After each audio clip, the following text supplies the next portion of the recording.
烧上哈上狗，晚上哈莫西狗，万吉尼，今天是8月27号，星期一，我叫Winston Cho. Buenas noches México, buenos días China. Bienvenidos a este informativo Chinatown TV News por Internet, primer y único medio de difusión en México y América Latina de las noticias de China en español y primer programa chino de la televisión mexicana, su servidor Vicente. Hoy, 28 de agosto de 2016, continuamos en la segunda parte, haciendo de su conocimiento la información relevante del 29 de agosto de 2016. La primera nota se intitula ¿Por qué sobresale el G20? Después de la Segunda Guerra Mundial, una tarea urgente a la que se enfrentaba la comunidad internacional era establecer un nuevo orden internacional, así que nació la Organización de las Naciones Unidas, que supone el inicio de la administración global en los tiempos modernos. En los últimos 70 años, bajo el marco de la ONU, se han establecido varios tipos de organizaciones internacionales y sus respectivos reglamentos, mecanismos y arreglos, entre los que destacan el Fondo Monetario Internacional y el Banco Mundial, que son las dos bases del orden económico mundial de la posguerra, la Organización Mundial de Comercio, que es considerada como la ONU económica, el Banco Asiático de Inversión en Infraestructuras y el Banco de Desarrollo del BRICS, los cuales prestan atención al desarrollo de la región asiática,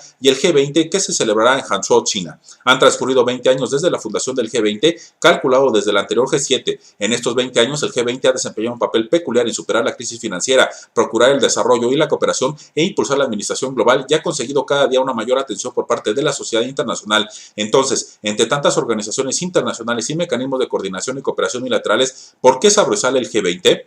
1. G20, resultado de la demanda de la época. A pesar de que la paz y el desarrollo forman una expectativa común de la sociedad humana, los conflictos en los intereses nacionales y las ideologías y las religiones obstaculizan el desarrollo y la cooperación entre países, especialmente entre Estados Unidos y la Unión Soviética durante la Guerra Fría, que duró más de 40 años y que conformó una situación de administración semiesférica y confrontación global entre la OTAN y el Pacto de Varsovia. Después de la Guerra Fría, la paz y el desarrollo se convirtieron en la tendencia principal del mundo, pero se producen con frecuencia recesiones económicas, crisis financieras y conflictos regionales. La crisis financiera a escala mundial que se ha producido en los últimos años ha golpeado la economía mundial y dejado un impacto negativo difícil de eliminar. Bajo la globalización, la comunidad internacional requiere un mecanismo de alto nivel, de gran escala y de amplia influencia para enfrentar las crisis e impulsar la cooperación con el fin de lograr la meta de la administración global, y para eso nació el G20. 2. La alta flexibilidad del G20. A diferencia de la Organización de las Naciones Unidas, el G20 no es una verdadera organización internacional, sino un mecanismo de diálogo informal y multilateral con la meta de lograr la cooperación y enfrentarse a los desafíos. De tal modo, el G20 cuenta con alta flexibilidad en comparación con otras organizaciones internacionales, lo que le permite gozar de más espacio frente a los retos y superar las restricciones bilaterales, multilaterales, regionales y temáticas para discutir los problemas en las áreas político, militar, económica y financiera a nivel mundial,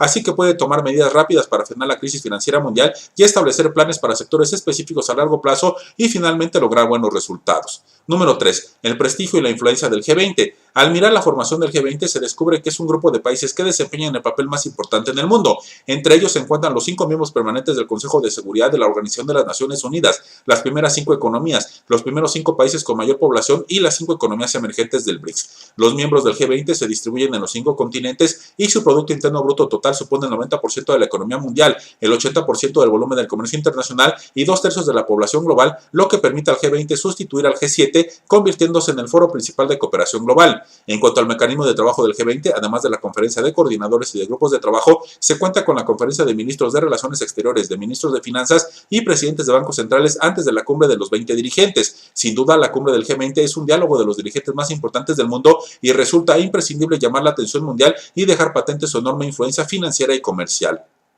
4. La diversidad y la inclusión del G20. La enorme diferencia entre geografía, ingresos, posturas políticas, estructuras económicas y población aumenta la diversidad de las opiniones de los países miembros del G20. Debido a los distintos modelos y las diferentes etapas de desarrollo, se pueden aprender mutuamente tanto experiencias como lecciones. Aunque la magnitud del G20 no es comparable con la Organización de las Naciones Unidas y el Banco Mundial, la inclusión es enorme. El Banco Asiático de Inversión en Infraestructuras presta más atención al desarrollo regional. El BRICS es un mecanismo de coordinación de unos países de mercado emergente. La Organización de Cooperación de Shanghái prioriza la paz y la estabilidad regionales, y el Acuerdo Transpacífico de Cooperación Económica es un grupo exclusivo liderado por Estados Unidos para liberarse del mecanismo actual. Así que el G20 consiste en un mecanismo de diálogo más inclusivo en el sentido de la magnitud, los puntos de interés y la representatividad, lo que es la razón principal por la que ha conseguido la atención y las confianzas mundiales. 5. La participación de los países de mercado emergente como China ha elevado la influencia y representatividad del G20. El anterior G7 estaba formado por los Estados Unidos, Inglaterra, Francia, Alemania, Japón, Italia y el Canadá. Todos son países desarrollados y cuentan con un sistema de desarrollo similar y la mayoría se ubican en Europa y América. Por eso era considerado como un club de ricos por la falta de representatividad. Además, bajo la tendencia de la globalización, unos países desarrollados no son capaces de enfrentarse a la crisis financiera a escala mundial ni de ofrecer soluciones para el desarrollo económico. La participación de China, la India, Sudáfrica y otros miembros ha ampliado la influencia y la cobertura del G20. Los miembros del BRICS hacen aumentar los índices de su Producto Interno Bruto, volumen de negocios y población. En el año 2014, la contribución de China para el crecimiento de la economía mundial llegó al 27.8% y a un 30% en 2015, a pesar de su desaceleración económica. Además de las contribuciones en el crecimiento económico, China y los países de mercado emergente también han traído experiencias de éxito, lecciones de fracaso y temas más amplios a la administración global. Aprovechando su papel como país presidente y anfitrión de la cumbre del G20, China integra la sabiduría, la experiencia y las lecciones de sus 30 años de desarrollo a alta velocidad con el fin de ofrecer una solución china para el desarrollo y la cooperación económica del mundo. Dentro de 10 días se inaugurará el G20 y el mundo pondrá su mira sobre Hangzhou. Cómo la sabiduría oriental y la solución china hacen al G20 desempeñar un papel más importante en una nueva etapa será un nuevo punto llamativo para la comunidad internacional, concluye esta información. Presidente chino insta investigación y desarrollo independiente de motores de aviación y turbinas de gas. El presidente chino Xi Jinping pidió que se acelere la investigación y desarrollo independiente y la fabricación de motores y turbinas de gas a fin de convertir a China en una potencia de la industria de la aviación. Estas manifestaciones se produjeron con motivo de la puesta en marcha en Beijing de la Corporación de Motores Aéreos de China. La creación de la empresa es una medida estratégica que conducirá al aumento de la fuerza nacional y la capacidad de las Fuerzas Armadas, indicó Xi en una consigna por escrito. Xi señaló que esta acción también será benéfica para la reforma de las empresas de propiedad estatal y la reestructuración de la industria de la aviación. El mandatario animó al personal de la compañía a ser audaz a la hora de innovar para convertir al país en una potencia de aviación. La Corporación de Motores Aéreos de China ha recibido inversiones del Consejo de Estado, el Gobierno Municipal de Beijing, la Corporación de Industria de Aviación de China, la Corporación de Aviones Comerciales de China, hasta sumar un capital registrado de 50.000 millones de yuans, unos 7.500 millones de dólares. La compañía tiene 96.000 empleados. El primer ministro Li Keqiang dijo por su parte en otra consigna por escrito que los motores de aviación son productos sofisticados de la industria de fabricación de equipos. Añadió a continuación que lograr avances sustanciales en esta área tan pronto como sea posible tiene un gran valor para mejorar el poder económico y militar de China, así como la fortaleza nacional. Li reclamó innovaciones autónomas con las que se puede convertir la corporación en una compañía de motores de aviación de categoría mundial. China pondrá en marcha al menos 100 proyectos prioritarios en los próximos 15 años con el fin de potenciar la capacidad tecnológica de la nación y mejorar la calidad de vida de los ciudadanos, según el 13º plan quinquenal hecho público a principios de este año. Los motores de aviación y las turbinas de gas figuran entre los 10 primeros de entre los 100 proyectos prioritarios, concluye esta nota.